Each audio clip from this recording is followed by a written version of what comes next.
Hi friends, we once again welcome you to our channel GST with Tax Marvel, where we are sharing some learning videos on GST updates. And before we continue, I'd like to request you all to like and share our videos and also subscribe the channel so that you keep on getting the updates.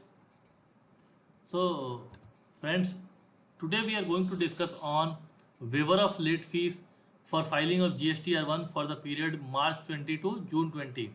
So recently government has bought a notification through which the late fee for filing of GST R1 for monthly as well as quarterly tax filers has been waived. Please note friends that due date for filing of GST R1 for the aforesaid period is same. So let us see what is the notification and let us discuss in detail. Next is your late fee in filing of GSTR 1. So this notification is on 24th of June, notification number 53 bar 2020 central tax.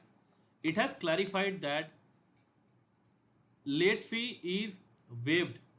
So the original due date is not extended. There is a confusion going around that GSTR1 due date is extended.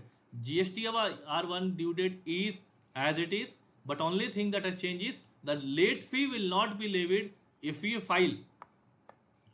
If I am a monthly filer, if I file monthly return by 10th of July, original due date is 11th of April. That is 11th of the subsequent month, the original due date is there.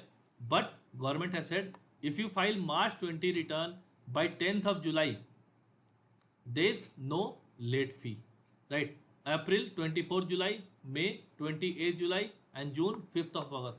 So incidentally, what this has done is this has actually given a relief from filing of GSTR 3B, but GSTR 1, the entire relief from late fee is not there.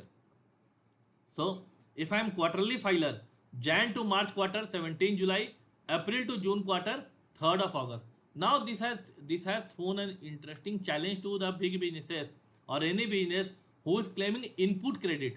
So once your supplier will file GSTR 1, then only the input will come in your GSTR 2A. And if there is a delay in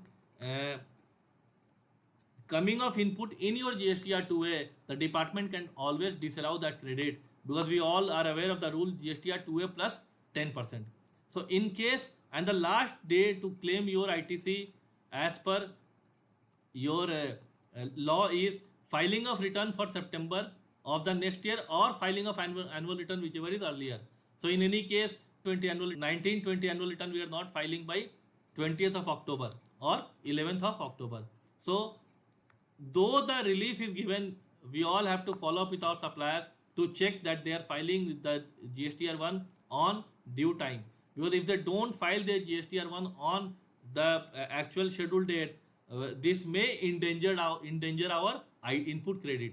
So this is very interesting to understand that in case of delay in filing of GSTR1 will impact the recipient, right? And this will also impact your again your reconciliation statement and your annual returns. Thank you for watching our video, and we hope that you enjoyed this learning series GST with Tax Marvel. And don't forget to share, like, and subscribe our videos, and do also tell your friends or colleagues who want to make their career in GST or want to get updated on GST aspects. Thank you friends. Thank you.